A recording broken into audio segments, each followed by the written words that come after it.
Christ temple వారు నిర్వహించు ఆరాధన కార్యక్రమాలు ప్రతి ఆదివారం ఉదయం 10 గంటల నుండి 1 గంట వరకు. ఆత్మీయ సంగీతం, ఆత్మతో సత్యముతో పాటలు పాడి ఆరాధించే క్వైర్. అసాధ్యమైనది లేదు, సమస్తము సాధ్యం నీకు.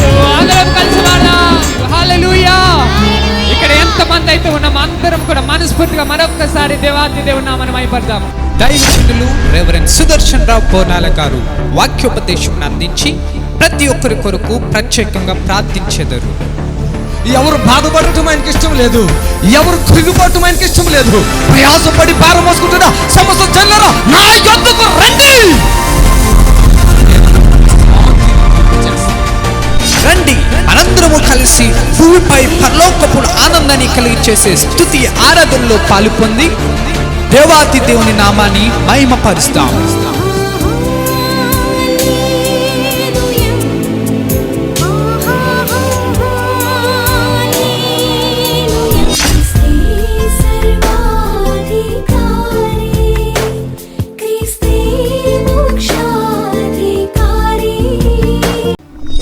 సంప్రదించవలసిన నెంబర్స్ 7993569267 మరి ఒక నెంబర్ 7993569287.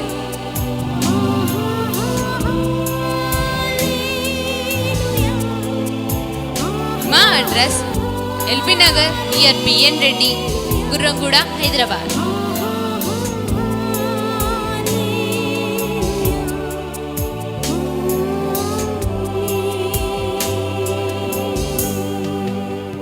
కలిగించిన దురాత్మలను యేసు నామములో జీసస్ పవర్, జీసస్ ఈ లోపల ఉన్నటువంటి వేడి, అలాగే కండ్లకు నరాలకు ఉన్న వేడి ఇప్పుడే ఈ చెవుల్లో నుండి, ఓ బుక్కుల నుండి, ఈ శరీర భాగములంతట్లో నుంచి బయటికి వెళ్ళాలి. హల్లెలూయా, హల్లెలూయా. జీసస్ యేసు నామములో, యేసు నామములో, యేసు నామములో, యేసు నామములో, యేసు నామములో, యేసు నామములో గుడ్డితనం పోవాలి, గుడ్డితనము యేసు నామములో. In the name of Jesus, in the name of Jesus, in the name of Jesus, I medicine power, I raise in the medicine power, I release in the name of Jesus. చప్పట్లు కొట్టండి గట్టిగా. మరి ఎందుకు దేవుని స్తుతించరు? ఆమేన్, హల్లెలూయా. ఒరే ఒరే నాయనా రా రా రా రా రా, హల్లెలూయా, ఆమేన్. చప్పట్లు కొడతాం గట్టిగా, హల్లెలూయా. ఎట్లా ఉంది అజయ్, కనబడుతుందా? ఆమె ఇంత స్పష్టంగా ఉంటే ఇంకేంది?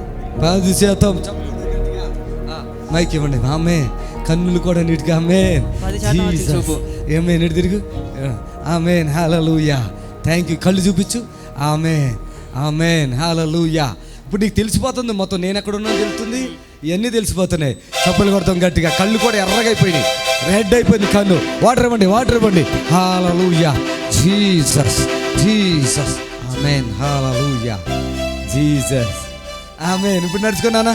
నడుచుకో, దూరంగా ఉండండి అందరూ. అసలు ఎట్లా నడిపితే నడిచాడు కదా, ఆమేన్. అసలు ఆ జాలి తెలిసిపోతుంది, ఆ ప్లేస్ అంతా తెలుస్తుంది. ఆమె 4 సంవత్సరాలు కనపడకుండా ఉన్నాడమ్మా, 4 సంవత్సరాలు గుడ్డివాడు. ఆమె ఆమేన్. యేసు రక్తం వచ్చి 5 2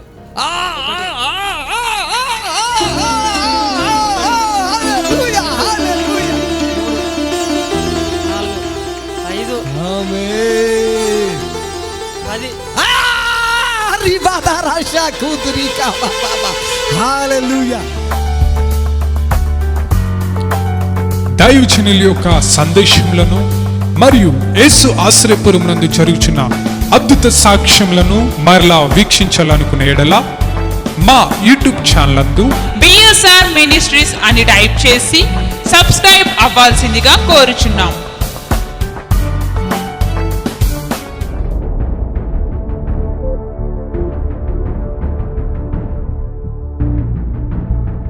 ఎక్కడి నుంచి వచ్చావు తమ్ముడు నువ్వు?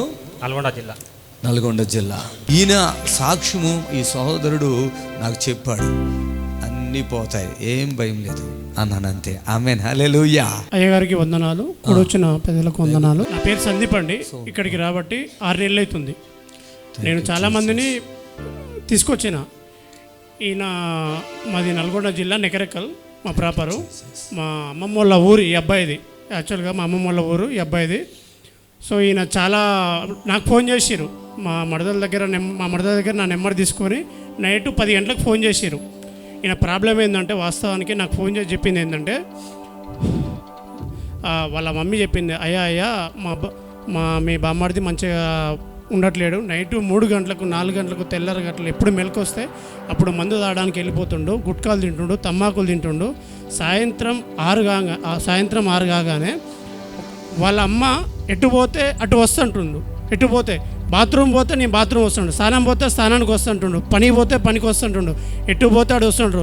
వాళ్ళ అమ్మని వాళ్ళ నాన్నని కత్తులతోటి, రాడ్లతోటి, కర్రలతోటి కొడతందుకు తిరుగుడు, గొడవలు, పంచాలు. రీసెంట్లీ లాస్ట్ వీక్ మన దగ్గరికి 1-2 డేస్లో వస్తేందుకు ఈ అబ్బాయి పోలీస్ స్టేషన్లో కూడా పడ్డాడు. వాస్తవానికి ఏం జరిగిందంటే, ఇంతకుముందు పాత పరిచయాల ద్వారా ఒక లేడీ బయటంగా రోడ్డు మీద పోతుంటే ఆపి మరీ గొడవ పెట్టుకుండు అమ్మాయితోటి. పోలీస్ స్టేషన్లో కేసు పెట్టరు, పెద్ద మనుషులే పెట్టరు. సో ఇవన్నీ ప్రాబ్లమ్స్ రేపు వస్తానంగా పోలీస్ స్టేషన్లో పడ్డారు. చెప్పిన తర్వాత నేను ఒకటే మాట్లాడినా, హైదరాబాదు గుర్రగూడెం బిఎస్ రావు పాస్టర్ గారు దగ్గరికి తీసుకురండి, మీకు ఎలాంటి సమస్య ఉన్నా టోటల్గా క్లియర్ అయిపోతుంది. అక్కడికి వస్తే అని నేను చెప్పిన ప్రకారం దగ్గర ఒక 20 నిమిషాలు 30 నిమిషాలు మాట్లాడినా, మళ్ళీ మార్నింగ్ మాట్లాడినా.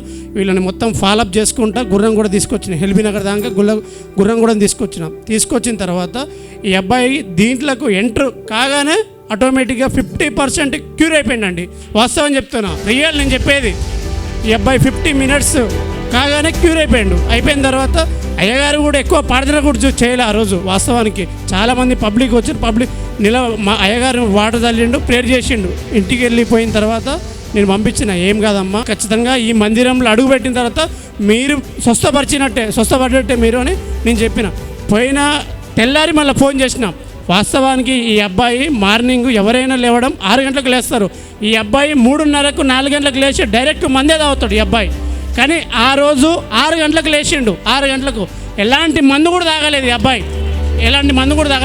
సో తర్వాత 6 గంటలకు లేచిన తర్వాత ఎట్లుందమ్మా అని మళ్ళీ ఫోన్ చేసిన. నేను 7 గంటలకు ఫోన్ చేసిన, అయ్యా కొద్దిగా అయితే ప్రజెంట్గా మంచిగా ఉంది.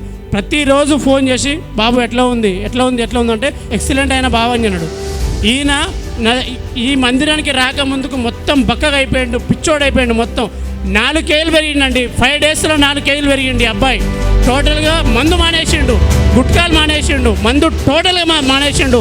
బాబా నాకు మందు అంటేనే తెలవట్లేదు, మా ఊర్లో పరేషాన్ అయిపోతారు, నేను ఎక్కడ పోయినవరా అందరు అడుగుతారు, ఎక్కడ పోయారు అందరు అడుగుతారు అని అందరూ పరేషాన్ అయిపోతారంట ఊర్లో. ఎవరితో గొడవ, పొద్దున్న లేస్తే లేడీస్ని హరాస్మెంట్ చేసుడు, గుట్కా మందు తాగుడు, చాలా ఇబ్బందులు పెట్టండి జనాల్ని. కానీ ఈ అబ్బాయి ఇంటికి వెళ్ళిన తర్వాత ఎలాంటి కూడా మందు తాగట్లేదంట.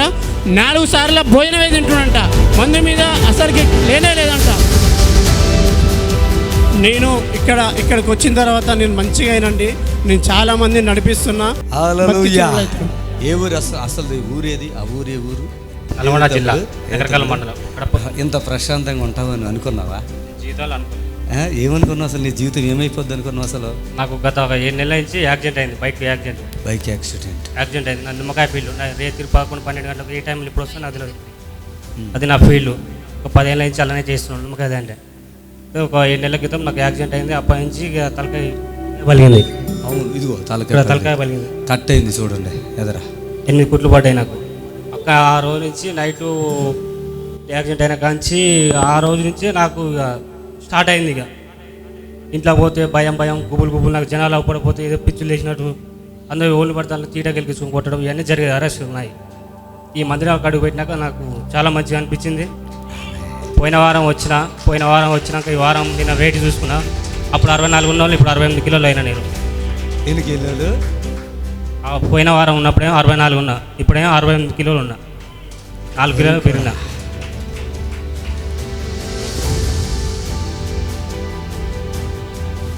ఈరోజు ఈ సంతోషం తండ్రి బిడ్డకి ఇచ్చాడు.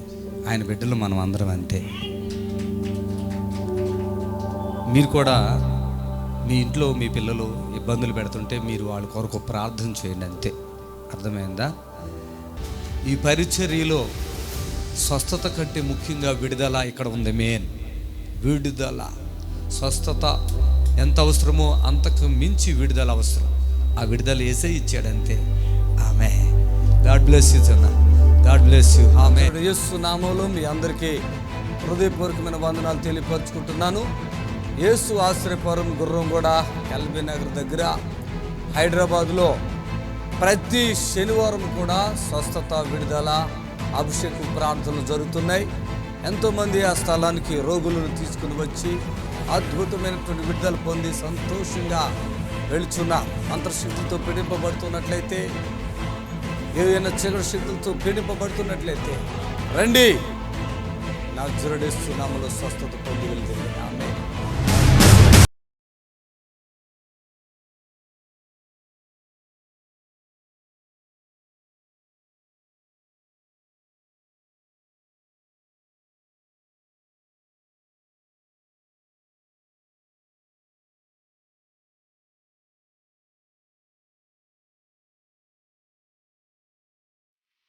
ఈ మధ్యాహ్న సమయంలో వింటున్నా, మరి ఈ సమయంలో ఈ మాటల ద్వారా మీరు దేవుణ్ణి ఇంకా ఎక్కువగా తెలుసుకుని బలపరచబడాలని నేను ప్రభు పేట మనవి చేస్తూ ఉన్నాను. ప్రభునందు ప్రియులారా గమనించండి, ఇశ్రాయేలీలు యెహోవా దృష్టికి దోషులైనందున యెహోవా 7 ఏండ్లు వారిని మిద్యానీయులకు అప్పగించెను. గమనించారా? ఇశ్రాయేలీలు దేవుని దృష్టికి దోషులైనందుకు దేవుడు వారిని మిద్యానీయులకి 7 సంవత్సరాలు అప్పగించాడు. ఇప్పుడు గమనించండి, 7 సంవత్సరాలు ఈ మిద్యానీయులు ఇశ్రాయేలీయుల్ని బాధ పెడతా ఉన్నారు. ఎంతగా బాధ పెడతారంటే, అంటే ఇంతమంది ఇశ్రాయేలీయుల మీదకి వస్తూ ఉన్నారు. మరి ఆ ఇశ్రాయేలీయులు చాలా శ్రమలు అనుభవిస్తూ ఉన్నారు, చాలా బాధలు అనుభవిస్తూ ఉన్నారు, చాలా కష్టాన్ని అనుభవిస్తూ ఉన్నారు. వాళ్ళకి ఈ యొక్క శత్రువులు చూసి వాళ్ళు భయపడిపోయి వాళ్ళు వాగుల్లోనూ అక్కడ గుట్టల్లో అక్కడిక్కడ దాక్కుంటూ ఉన్నారు. అలాంటి పరిస్థితి వాళ్ళకు వచ్చేసింది. విసిగిపోతున్నారు. వారు ఎంత ప్రయత్నం చేసినా కూడా వారిని జయించలేకపోతున్నారు.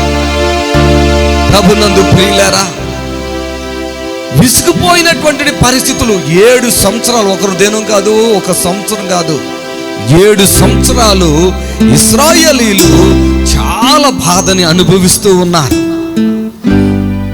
7 సంవత్సరాల తర్వాత దేవుడు ఈ యొక్క గిద్యోనుకి మరి ప్రత్యక్షమయ్యాడు. దేవునికి స్తోత్రం కలుగును గాక.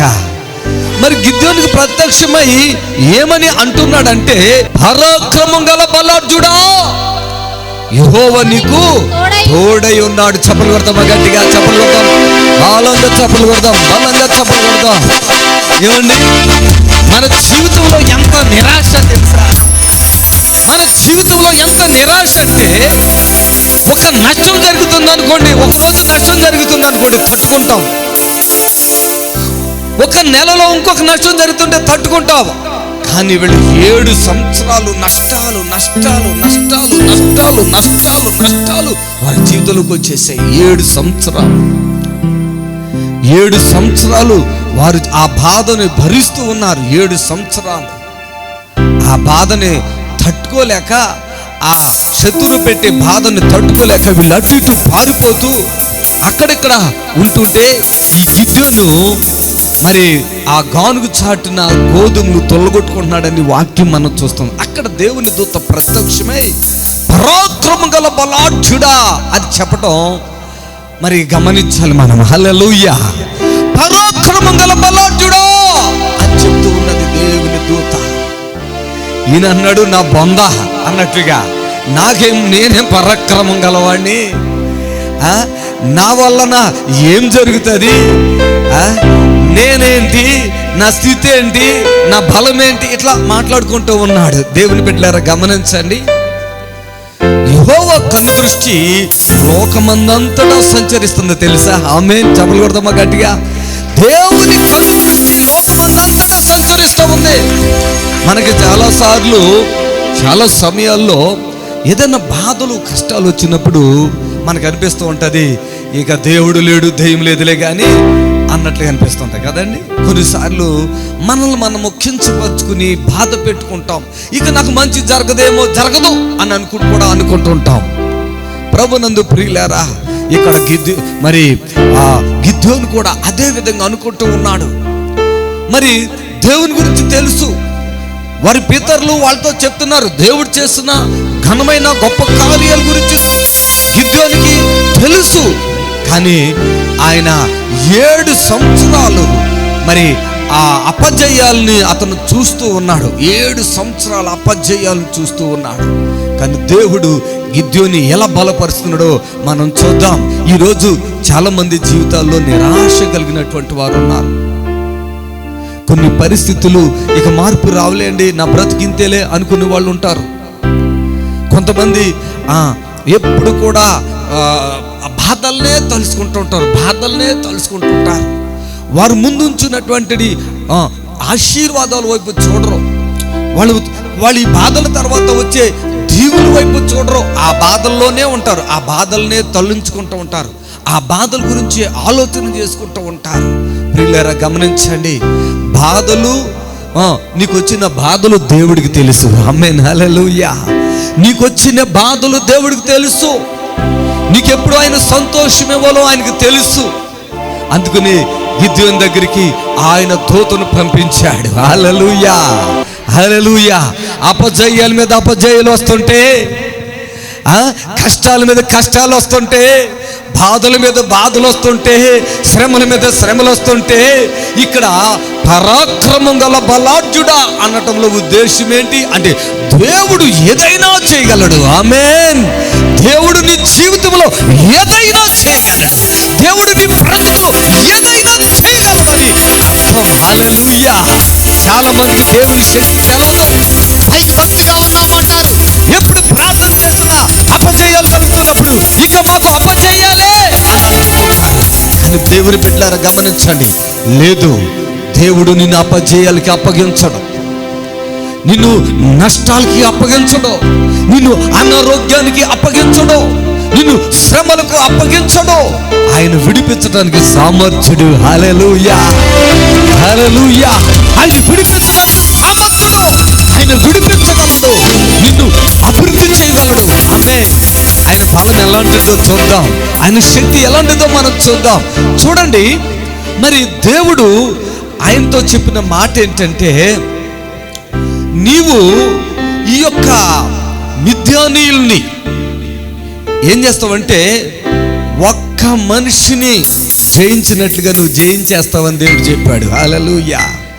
మిద్యానీయుల్ని ఒకే మనిషిని హతము చేసినట్లుగా మిద్యానీయులను నువ్వు హతం చేస్తావు. ప్రియులారా, ఈ మాట ఎంతవరకు నిజం, ఈ మాట ఎంతవరకు సత్యం?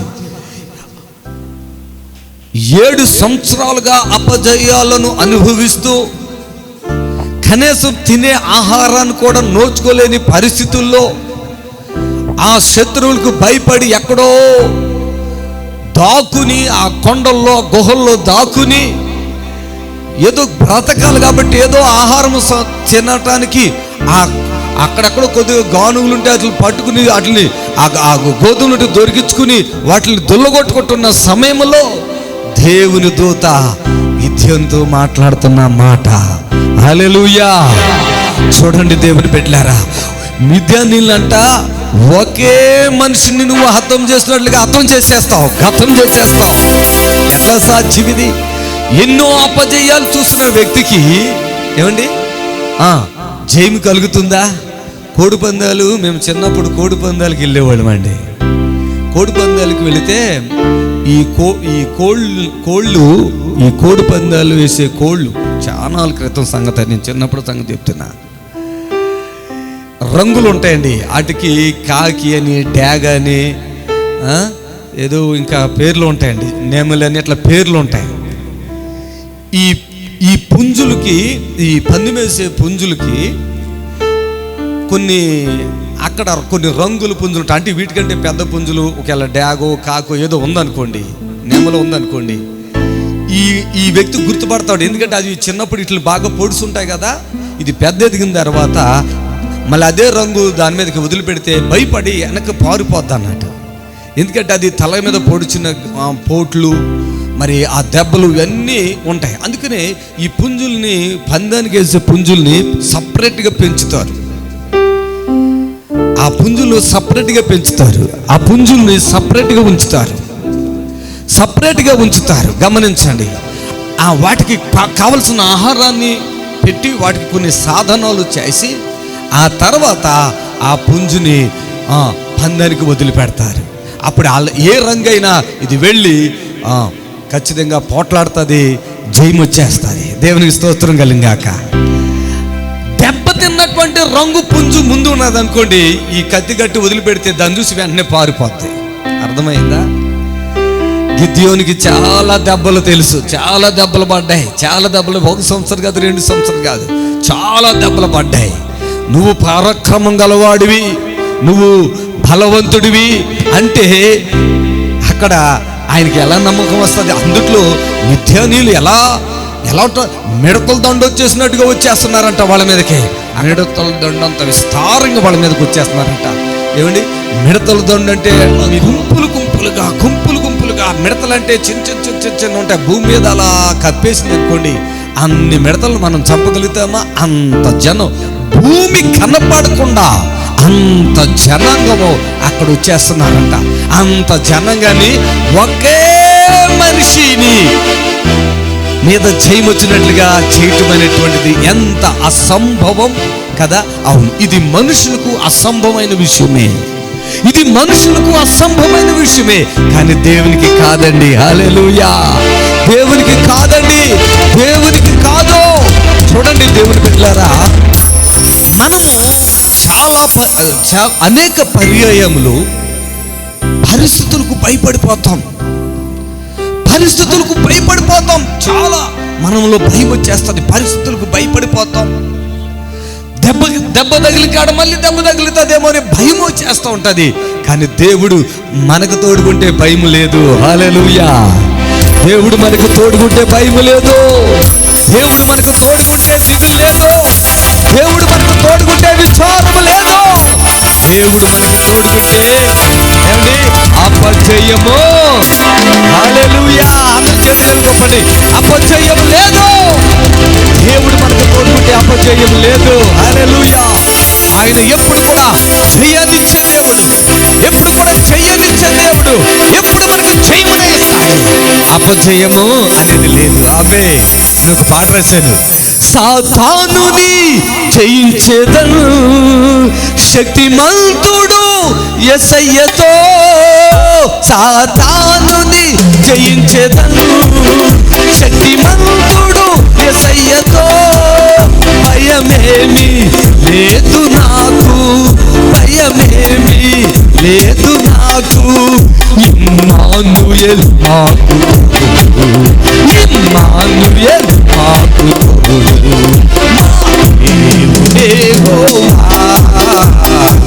సైన్యములకు అధిపతి మా దేవుడే హోవా. సైన్యములకు అధిపతి. సాతానుని ఎప్పుడు జయిస్తామంటే దేవుడు మనతో ఉన్నాడని మనకి ఎప్పుడైతే అర్థమవుతుందో అప్పుడు మనం జయిస్తాం. చెప్పలు కొడదామా గట్టిగా?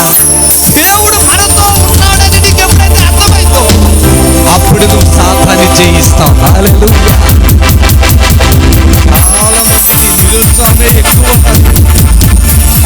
చాలా మంది జీవితాల్లో నిరుత్సాహం బాగా ఉంటుందండి.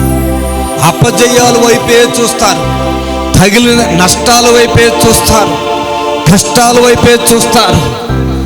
ఈయనకి చాలా డౌట్ వచ్చేసింది. ఎలాంటి డౌట్ అంటే, నేను ఒకే మనిషిని హతమార్చినట్లుగా అంత జనంగానే నేను హతమారుస్తానా? నేనేంటి, నా స్థితి ఏంటి, నా పరిస్థితి ఏంటి, నా బ్రతుకేంటి? హల్లెలూయా! హల్లెలూయా! నా ద్వారా జయము కలుగుతుందా? నా ద్వారా నాకు దేవుడు తోడుగా ఉన్నాడా? ఒకవేళ దేవుడు మాకు తోడుగా ఉంటే ఈ నష్టాలు మాకు ఎలా వస్తున్నాయి? దేవుడు మాకు తోడుగుంటాట, నష్టాలు ఎలా వస్తున్నాయి? దేవుడు మాకు తోడుగా ఉంటే ఆశీర్వాదాలు ఎలా వస్తాయి? ఇక్కడ ఎంతో పెద్ద సందేహాన్ని గిద్యోను కలిగి ఉన్నాడు. ప్రియులారా, దేవుని మీద మనం ఎప్పుడు సందేహపడవద్దు ఏ విషయంలో కూడా. కొంతమంది ఒక ప్రవచనం ఎవరో చెప్తారు, మీరు చాలా గొప్పవాడైపోతారని. ఆ ప్రవచనాన్ని పట్టుకునే ఉంటారు. కొంతమంది ఎన్నో మాటలు చెప్తూ ఉంటారు, ప్రవచనాలు. మీరు కానీ ఏటీఎం దగ్గరికి వెళ్ళిపోండి, ఏటీఎంలో మీకు డబ్బులు వచ్చేస్తాయి అంటారు. అన్ని అబద్ధాలేనండి ఇవి. కొంతమంది చెప్తారు మాకు వచ్చేసినాయి అని. కొంతమంది అలా అబద్ధాలను క్రియేటివ్ చేస్తారు, మాకు వచ్చేసినాయి. మనం కష్టపడాలండి. అంతేకాదు, యెహోవా ఆశీర్వాదం ఐశ్వర్యం ఇస్తుందని వాక్యం చెప్తుంది. ఏటీఎం కార్డు నిలబెడితే మన బ్యాంకులో అమౌంట్స్ వచ్చేసి మన అకౌంట్లోకి అమౌంట్స్ వచ్చేయటం అనేటువంటిది ఎవరు చెప్పినా నమ్మకండి, అది నిజం కాదు. యెహోవా ఆశీర్వాదం ఐశ్వర్యముని ఇస్తుంది అంతే, దానికి మించి నేనేం చెప్పట్లేదు. ప్రభునందు నా ప్రియమైన సహోదరి సహోదరులారా, గమనించండి. గిద్యోనికి ఎంత డౌట్ వచ్చిందంటే, ఇన్ని దినాలు మేము అపజయం కలిగి మేము ఉంటే ఇప్పుడు సడాలంగా ఇంతమందిని ఒకేసారి ఒకే మనిషిని హతమార్చినట్లుగా మేము ఎలా హతమార్చగలను అనుకుంటున్నాడు. ప్రియులారా, దేవుడు చెప్పినట్లుగా ఇతను కొంతమంది జనాన్ని సమకూర్చుకున్నాడు. ఎంతమందిని తెలుసా? 32,000 మందిని. 32,000 మందిని సమకూర్చుకుని యుద్ధానికి బయలుదేరాడు. 32,000 మందిని సమకూర్చుకుని యుద్ధానికి బయలుదేరాడు. 32,000 మంది అంటే ఎంత పెద్ద జనము కదండి. 32,000 మందిని తీసుకుని యుద్ధానికి బయలుదేరాడు ఈయన. యుద్ధానికి వెళ్ళేటప్పుడు సహజంగా మనకు తెలిసినట్లుగా యుద్ధానికి వెళ్ళేటప్పుడు యుద్ధానికి సంబంధించిన ఆయుధాలు కూడా తీసుకుని వెళతారు. ఆయుధాలు మనుషులు తీసుకుని గిద్యోను యుద్ధానికి బయలుదేరాడు. ప్రియులారా, దేవుడు నీకు నేను జయాన్ని ఇస్తున్నాను, ఒకే మనిషిని నువ్వు హతమార్చున్నట్లుగా నీవు మిథ్యానీయులను హతమారుస్తావు అని చెప్పినప్పుడు అంత జన సమూహాన్ని వెంట పెట్టుకుని ఈయన యుద్ధానికి బయలుదేరాడు. గమనించారా? దేవుడు ఆ జనాంగాన్ని చూశాడు. 22,000 మందిని ఒక పరీక్ష జరిగించాడు దేవుడు.